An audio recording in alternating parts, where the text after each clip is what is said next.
The Dakar Rally has its roots in Africa, and we in South Africa have a deep interest in this annual event, which is renowned as the most grueling motorsport race on the planet. Each year, South African-built vehicles tackle the Dakar. Our mechanics work on the race, and of course we have a presence among the elite competitors, with Janiel de Villiers winning the race in 2009, and he's still a regular podium finisher. He's the most high-profile of numerous brave entrants every year. Hoping to take part in the 40th Dakar next year is Cape Townian biker Donovan van der Langeberg. I have a dream. For the past 5 years I've been working towards this dream, partaking in rallies in South Africa, in the Amageza Rally, to prepare me for this challenge. And I've realized that the time has come and I have to step up to the plate to do it.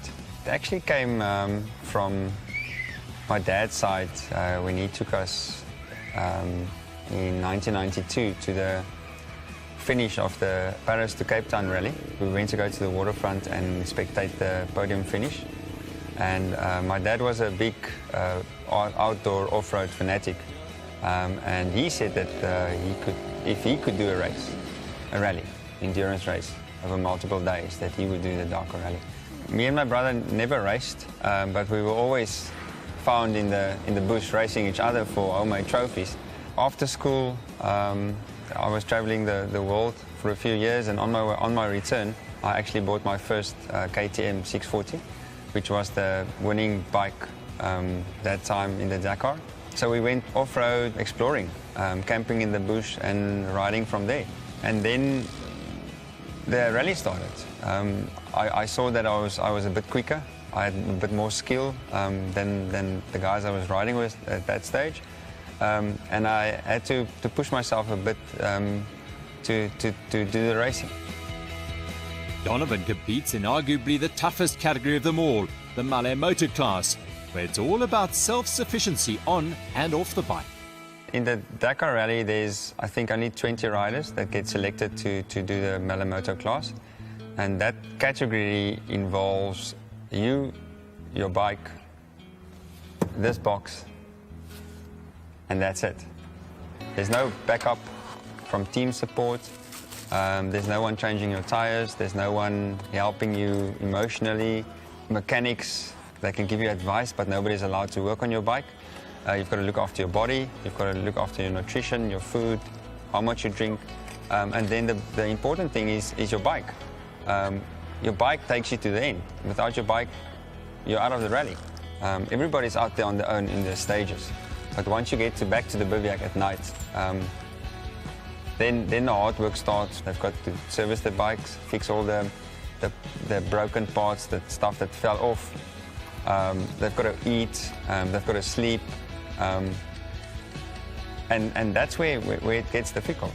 The preparation is key. It's probably the most important. Know what can break, know how to fix it, know your own limits, and that's what gets you to the end. I'm not the fastest, but combining it with the navigation, I'm pretty good. It works for me. I love it. The challenge that goes with finding the correct shortest route, maintaining your bike, and having that adventure, going places where you're not able to go in everyday life, makes it worthwhile. And the next step is Dakar. The idea started when a friend of mine, Rudy Neetling, said that they're taking part in this navigational adventure rally called the Amageza. All you needed was an adventure bike and a road book that you can strap to your handlebars, put it on your tank, wherever, as long as you can follow the road book. So we decided we're going to do it. I had a 690 KTM at that stage. I built a homemade tower on the rally bike, strapped on a road book, and I was on the start line a couple of weeks later. I think in the first kilometer I probably crashed 3 or 4 times. So I continued through the river, through the rocks. I missed the turn-off out of the riverbed, and suddenly there was a fence wire across the river. I saw it too late. I went into it, caught me around the neck, and I was out.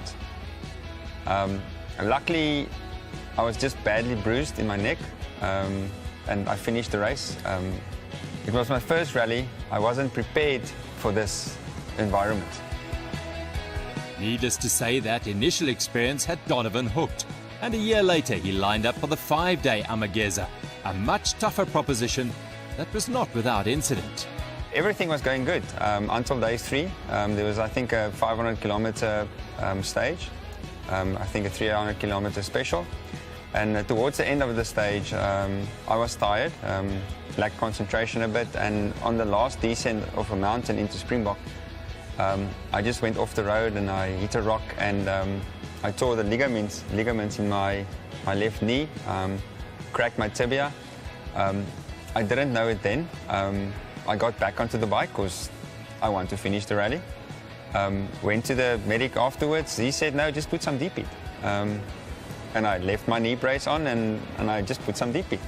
And I ended up finishing the rally in a surprising 3rd place in the Malamoto category, which was a bonus for me because it was a tough rally.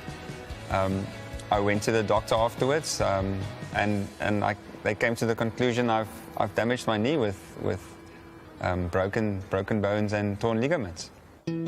Clearly, Donovan was not going to be put off by the physical and emotional demands of the sport, and in 2015 he stepped into the unknown once more when he tackled the 7-day Amageza rally in Botswana. 3rd day in Botswana, we took a wrong turn and we ended up lost. We had to navigate back on our own because we didn't know the route. The GPS didn't make sense. Came in late that night. I think I was one of the last guys in that night that day. It was a tough race, distance-wise. Again, late nights, hard work, doing maintenance on the bike, changing tires. But I had a good result. I came 2nd in that year in the Malamoto class. So overall, good performance for 2015. The introduction of the Dakar Challenge category, which includes an automatic Dakar entry to the winner of the Malamoto class at the Amageza, was an incentive Donovan could not resist, and he was back on the start line in 2016. I'm currently busy finishing my civil engineering diploma, and the exams are in November when the rallies are usually taking place. But last-minute decision to enter the rally due to the Dakar Challenge, because this was a dream, and this could give me the ticket to get to the Dakar, to make it easier for me to live the life of my dream. And so 2 weeks before the time, I got an entry from another rider that couldn't ride. I had to build my bike. I wasn't fit enough, but I was on the starting line. The rally started good.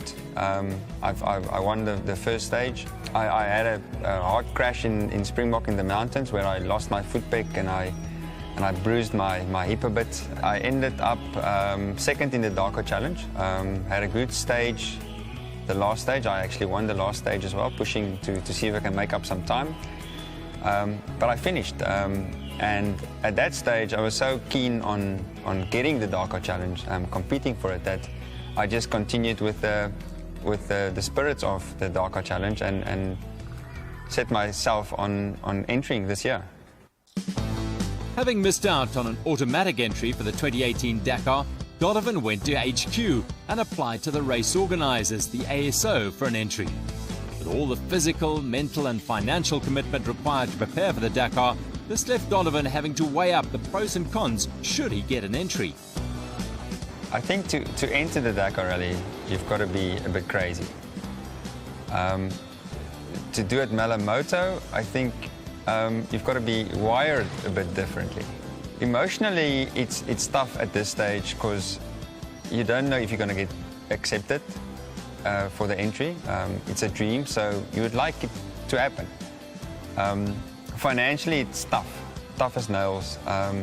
It's a lot of money to go and spend on a 2-week rally where you're not having fun. You'll probably have fun when you're at the finish line, but it's part of the adventure. That's what we're signing up for. The bike is a grey area.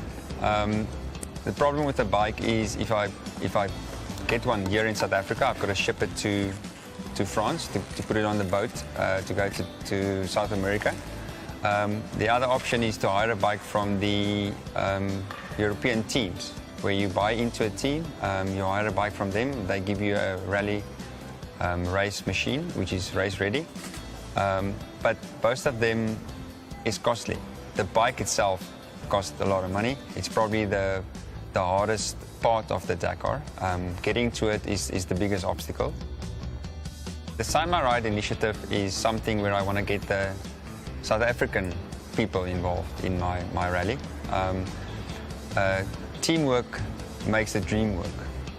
So I want to get the people from South Africa, the rally enthusiasts, people that loving the sport, loving the rally, where they can make a small donation and they can sign the bike. I'll put their signature on my bike and they can be there with me at the finish line. I'm not going there to win anything. I'm going there to finish the rally. This project of mine is called My Daring Adventure. It's a dare to myself to take on the biggest adventure possible for myself. It's unknown territory. It's a far way to travel. It's probably the hardest thing I will probably end up doing in my life. If you can get your mind about why you're there and why you're doing it and what you want to achieve out of it, it's a bit easier. I want people to live this dream with me. It's a big thing for me, and it could be a big thing for someone else. So if I can be that person to get the ball rolling in their dreams, to make their dreams a reality, I've achieved what I wanted to do. Shortly after we visited Donovan, he received the news that he had indeed got an entry. Fantastic news after 5 years of hard work, proving that if you are prepared to do the hard yards in pursuit of your sporting dreams, they may well be realized. If you would like to showcase a sporting story and event